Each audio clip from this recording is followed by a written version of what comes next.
Welcome back to the Grow Your Nutrition Business podcast. At Healthy Steps Nutrition, we believe something as fundamental as nutrition shouldn't be complicated, which is why we focus on a simple, habit-based approach. We know that helping your clients become the best and healthiest versions of themselves isn't just about what they eat or coming to the gym a few hours a week.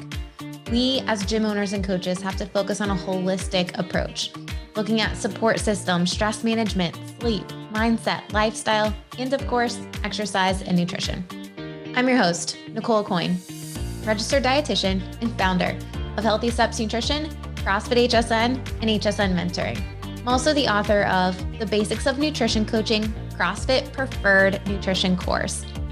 In this podcast, I'm going to teach you how to make one step at a time to becoming the best nutrition coach and building an awesome habit-based coaching program.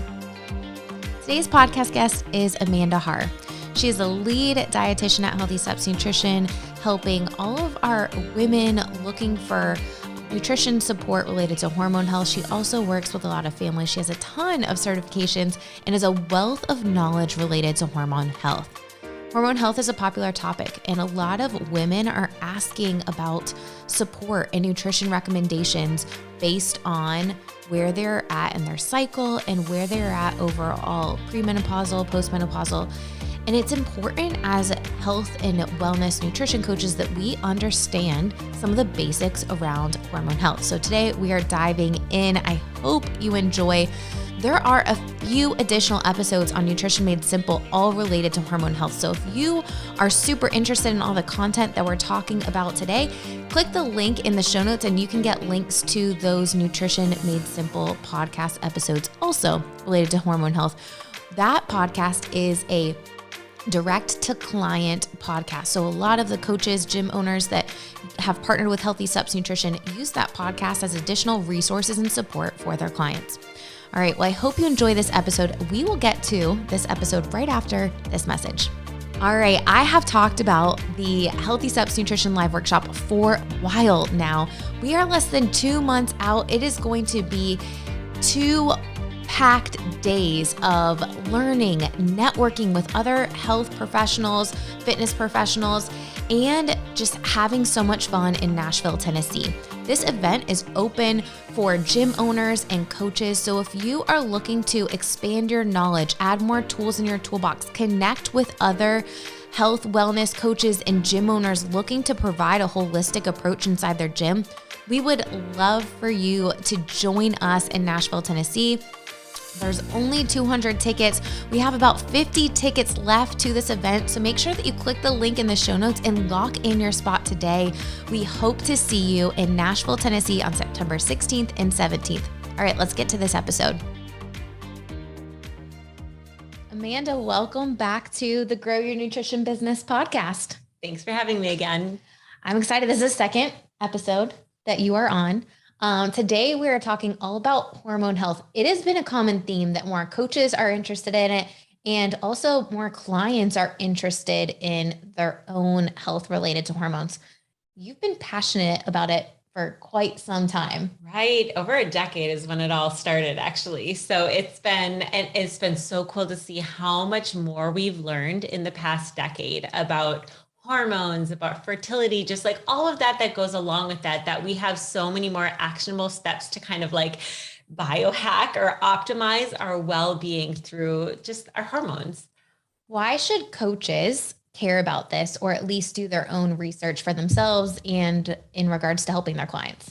Right. So the more we understand about how our hormones affect our success, right, as far as our progress goes, it's really going to help with all the steps along the way. So our hormones influence our productivity, our nutrition, our exercise, our energy levels, our relationships. That's a lot of things right now. Like we're kind of covering the whole like spectrum of what is in our life, because they influence actually how our mind operates and how our other hormones like cortisol levels are throughout the month.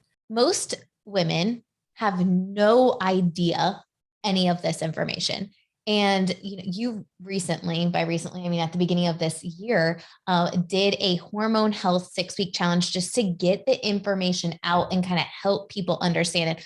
I will tell you, so I listened to all those videos before we put them in the app, and I learned so much. You are a wealth of knowledge when it comes down to it. And it really came down to the different phases in your cycle and understanding what's going on with your hormones in those different phases, and how to look at your exercise, your productivity, your mood, and just figuring out what's going to best serve you. And a lot of it kind of came down to giving yourself a little bit grace for the reasons why you're feeling a certain way. Exactly. Right. So, and the first step there is, right, like, where am I in my cycle right now? Which we kind of talked about 2 different really easy ways to figure out that foundation. Because if you don't know what phase you're in your cycle, it's really hard to kind of like make decisions based upon that. So, kind of 2 pretty simple ways, like as far as if you have a very regular cycle and some people have symptoms of ovulation, then it's pretty clear to know like when you're ovulating throughout a month. But if you have an irregular cycle, or if you find that you ovulate at different times of the month, basal body temperature tracking can be a really helpful method. And it's taking your basal body temp for, all of 10 seconds in the morning, every morning, right when you wake up. And then you chart what your temperature is. And it's so cool how we receive this. First we're putting dots on the line graph, and then we see this line graph and shows right after we ovulate, we should be seeing that temperature increasing, which shows us, where ovulation was and what phase we're in. Super interesting. I know one of the apps, and it's a free app that helped me kind of understand, and it has some cool things related to your cycle and your mood, exercise, sleep patterns, concentration. I mean, there's so many different factors that are all related to it. Is the Flow app. It's like a pink and white little Flow app. I'll tell it a funny story. One of our clients, she had said like, "Hey, I'm having these weird dreams at night whenever I eat out," and she was relating the food that she was eating to her having these like weird dreams and not sleeping well. But I know from the Flow app that during different times of my cycle that insomnia is something that happens. And she ended up correlating, okay, when she's in this phase of her cycle, like she is going to have, maybe some problems sleeping, like that's one of her symptoms. And she had some weird dreams. And it happened every time at a specific phase of her cycle. And what the cool thing happened after that is that she was like, okay, I understand why it's happening. And now I'm not freaking out that something's weird. Right, exactly. And you figured out related to that's happening. And so, you can take steps to help improve your hormones at the phase of the cycle. So hopefully we can reduce the chance of that happening too. So let's just talk about a couple of things related to recommendations for coaches when coaching clients that are impacting hormone health and things to think about around your cycle. Right, definitely. So one thing that we think about, especially if we're tracking biometrics through an in-body scan or measurements, hopefully we're doing both, is that we want to be aware of how the body fluctuates throughout a woman's menstrual cycle. So ideally, we'd want to be taking those measurements around the same time in the same phase of the cycle every month. Now, this can be a little bit tricky if someone has, an irregular cycle or longer than a month-long cycle or shorter than a month-long cycle, but just kind of like in an ideally best practice world, that would be awesome to do. And if you aren't able to do the measurements at the same time of the cycle, that's where you just can be aware. Let's say you're getting larger waist measurements than you're expecting, and it ends up that they're, nearing their period. That could be just really related back to the bloating that just kind of naturally occurs a little bit during that phase, which can be really just helpful for motivation for clients. Because sometimes when they get negative results, when they've been working so hard, it's, really kind of can be discouraging. So to kind of understand that, okay, like this is probably just a little extra water retention, and then we'll see this change in the next few weeks is sometimes really helpful. I know that's one of the first things that we look at in in-body scans. If the numbers didn't go the trend that we would expect, let's look at the water weight. And almost every single time, the water weight has decreased, which looks like the muscle mass has gone down and body fat percentage has gone up. So it negatively impacts the client's results, and it's super frustrating for them. So understanding that, and again, tracking biometrics around a consistent time would be super, super helpful.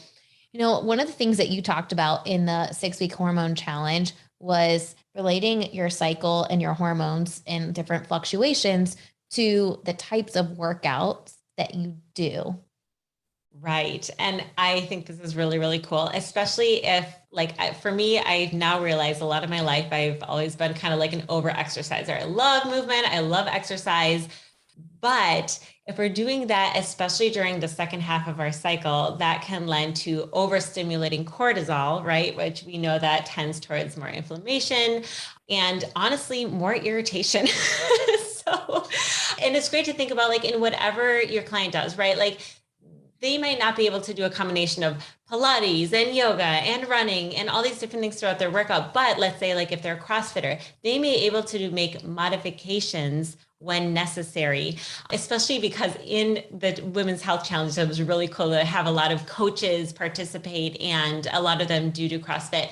And one specifically mentioned that I have to be careful in my week or two before my period comes because I know I'm less coordinated and I'm a little bit more clumsy. So I'm more apt to hurt myself during that time. So she's like, she kind of put the pieces together that she's just aware of that. So to prevent injury, which we know that is really important to help continuing to see progress, that's a great thing to bring up if someone is struggling with that, or bring it up before they even mention it to you, because they might not be aware at all that this is the cause of that. Gives you a little bit of grace, Exactly. Allows you to give yourself a little bit of grace. One of the most interesting things, and as a business owner, like we're all about productivity for myself and like figuring out when am I going to do my best work and lining up my days. One of the most interesting things that you talked about in the challenge and just we've had conversations about is the type of work you do related to where you are in your cycle. So like more creative things versus more checkboxy things versus other types of work that you do and kind of planning that out related to your cycle. And the cool thing is when, especially business owners, like you have a little bit of flexibility, right? Exactly. And even coaching, like coaches, especially nutrition coaches, if you're making content or doing like video content or doing nutrition talks where you're going to be interacting with more people, why not build it into a time that it's going to be best suited for you if you have flexibility in a month? Right, exactly. And it's fun to see like in hindsight, right? Like, first of all, like to kind of like go through it and then just be aware of what it is. You'll realize that there are different things that just feel really good to do in that time. And we always want to feel good about the work that we're doing, right? Like be excited about it and feel like we have the energy for it. So if you have creative energy, go with it. If you have the, organizational energy, go with it. I kind of wish I had that all month long, but me too. Right. That's why we have Melinda for that. Yes. I think it's a really cool thing. There's so much that we've talked about. Actually, hormone health is the number one thing that we've actually had podcasts on the Nutrition Made Simple podcast. There's so many different podcast episodes that we've talked about, and we'll go back to your one actionable tip at the end of this, but we've talked about hormone metabolism and your cycle, talked about 3 tips to help you optimize your hormone health and also nutrition, hormones, and your health. So lots of different things that we've talked about related to nutrition, health, hormones. So if you're really interested in this as a coach and you're looking, how can I integrate some of these tips and some tricks to help my clients, go to those episodes, listen to them yourself. We will link them in the show notes and then also send them to your clients. A lot of times, if your clients hear something from someone else instead of you and you're keeping them accountable to that thing, it's going to be really impactful. So, send them one of those podcast episodes and hopefully they understand and start giving themselves a little bit of grace, and they're going to end up seeing better results and just know their body a little bit better. Exactly. Right. And I have to say, even just personally, like after utilizing this information, plus, just exercise, nutrition, like all of it, like I personally feel stronger and healthier than I've ever in my life. And you usually don't expect to get stronger and healthier, right, as you go through your life. So it's really cool to experience that. Absolutely. All right. As we wrap up today, what is the one thing that you think would be super valuable for coaches to think about as they're addressing hormones or just integrating the conversation about hormones with their nutrition clients? Right. I mean, so a lot of the starting point is probably like just understanding what the different phases of the menstrual cycle is. And that's where you can definitely go back to those podcasts. I would say definitely listen to the podcast. You have kind of that bite-sized information. And then as far as like one-on-one with clients too, and we were talking about this earlier, but being aware that during the luteal phase, which is generally the 2 weeks or so between ovulation and a period, our metabolism increases by about 100 to 300 calories a day. And this is where a lot of women feel like they get derailed. They're like, oh, I'm so hungry, I need to eat the walls. But if they're sticking to the same macros that they were at 2 weeks before that, they're probably really hungry. And that's why they feel like they are going off the rails, because when we don't let ourselves have enough, then we want all the things. So just being aware that you might even want to help them shift how much they're regularly eating if they find that they are at a big deficiency during that time. Just giving them a little bit of grace, saying, hey, have a little bit of a bigger snack, or let's add a snack. If you're feeling hungry, listen to your body, especially during that phase. So super helpful information. I think this is going to be a great starting point for many coaches. I know, one of the things that you're involved with is the coach development. So once a month, you're coming into our private group and talking with coaches about different things. And every single time we end up bringing up hormone health. Number one, because you're passionate about it, but number two, because coaches are asking about it. Their clients are asking about it. And if you're not able to address these things with their clients, you're not able to truly help them using a holistic approach. So thank you for all that you do and all the support that you give our coaches. It's my pleasure, Nicole. I hope you enjoyed that episode with Amanda Haar. And she is a wealth of knowledge, and I'm so excited to have her back on this podcast as a regular guest so that we can provide coaches and health professionals more tools in their toolbox to become effective coaches. At the end of the day, our goal at HSN Mentoring is to help gym owners build this holistic framework and really support their clients become the best version of themselves through nutrition, fitness, and accountability. But we understand that nutrition just isn't about what the foods they eat. There's so many other aspects that go into someone's nutrition decisions that they're making, like how they're managing stress and sleep and the support system, the lifestyle that they have. All of these factors are what makes up the Healthy Steps Nutrition Framework. If you are looking for more support to become a nutrition coach, if you are looking to get an inside scoop and really understand how we coach people at Healthy Steps Nutrition, we do have a standalone nutrition coaching course. It is the CrossFit preferred nutrition course called The Basics of Nutrition Coaching. In this course, you will have all of the information that you need, the fundamental skills to become an effective nutrition coach. Not only that, you're going to see what it looks like from a client's perspective. There is 6 weeks of nutrition coaching with this program. We're so excited to be relaunching this course September 1st.